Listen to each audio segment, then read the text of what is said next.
दोस्तों आज मैं बात करूँगा एक ऐसी चर्चित एक्ट्रेस की जिसके इंडस्ट्री में मल्टीपल अफेयर्स रहे हैं और इस एक्ट्रेस ने अपनी एक्टिंग का लोहा तो मनवाया ही है। साथ में इस एक्ट्रेस ने मल्टीपल अफेयर रखे हैं और काफ़ी कंट्रोवर्सी इस एक्ट्रेस के साथ हमेशा जुड़ी रही है। इस चर्चित एक्ट्रेस का नाम है रेखा। दोस्तों रेखा ने जब बॉलीवुड में एंट्री की थी, उनकी उम्र उस वक्त मात्र 15 साल की थी।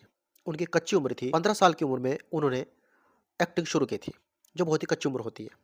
लेकिन दोस्तों 15 साल की उम्र में उन्होंने ऐसा अनुभव देखा कि वो अनुभव उनको आज तक भी याद है और ये अनुभव बहुत ही कड़वा रहा था। दरअसल दोस्तों मुंबई के महबूब स्टूडियो में दो शिकारी फिल्म की शूटिंग हो रही थी। इस फिल्म के सिनेमेटोग्राफर और डायरेक्टर थे राजा नवाब। दोस्तों इस फिल्म के मेन एक्टर थे विश्वजीत। विश्वजीत और कुलजीत राजा ने मिलकर एक ऐसा प्लान बनाया और उन्होंने अपने इस प्लान में फंसाया रेखा को। एक्टिंग के नाम पर विश्वजीत ने 5 मिनट तक लगातार रेखा को नोचा था। और दोस्तों उस वक्त रेखा कुछ जानती नहीं थी कि इंडस्ट्री में ऐसे भी लोग रहते हैं जो अपने फ़ायदे के लिए, अपने एंजॉयमेंट के लिए किसी भी हद तक जा सकते हैं। दरअसल दोस्तों विश्वजीत और रेखा के बीच एक रोमांटिक सीन फिल्माया जाना था। रेखा को इस सीन के बारे में डिटेल में नहीं बताया गया था। उनको सिर्फ ऐसा बताया गया था कि ये एक नॉर्मल सीन है। तो दोस्तों रेखा इस सीन को करने के लिए राज़ी हो गई। इस सीन को फिल्माए जाने के लिए सारा सेटअप तैयार हो चुका था। हर एंगल से कैमरा तस्वीर लेने के लिए बहुत ही उत्तेजित था।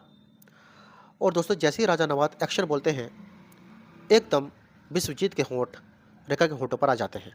विश्वजीत एक्टिंग के नाम पर, सीन फिल्माए जाने के नाम पर रेखा को लगातार किस करते रहे और 5 मिनट तक उनको नोचते रहे। रेखा दोस्तों ये सब कुछ देखकर सन्न थी, लेकिन कुछ ना बोल सकी। ना तो राजा नवाब ही कट बोल रहे थे और ना ही विश्वजीत रेखा को छोड़ रहे थे।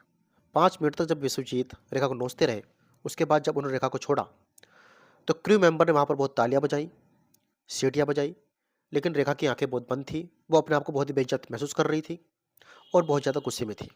दोस्तों जब रेखा ने बखेड़ा वहाँ पर खड़ा कर दिया और बहुत गुस्से में आग बबूला हो गई और गालियाँ बकने लगी विश्वजीत को और इस मूवी के डायरेक्टर को, तो फ्रेंड्स विश्वजीत ने तो ये कहकर पल्ला झाड़ लिया कि उन्होंने तो जो कुछ किया है वो सिर्फ डायरेक्टर कहने पर ही किया है। जैसा डायरेक्टर ने उनको करने के लिए बोला था, ठीक उन्होंने वैसे किया।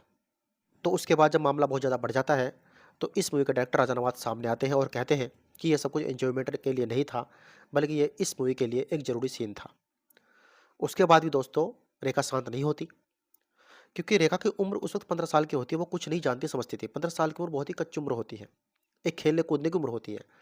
दोस्तों ये मामला इतना बढ़ गया था कि ये मामला कोर्ट तक भी पहुंच गया था और इस फिल्म के बाद तो काफ़ी लोगों ने रेखा का नाम विश्वजीत के साथ जोड़ लिया था। तो दोस्तों इतना बुरा एक्सपीरियंस, इतना बुरा अनुभव रेखा जी का इस फिल्म के दौरान रहा था और इस एक्सपीरियंस को वो आज तक भी नहीं भूली है।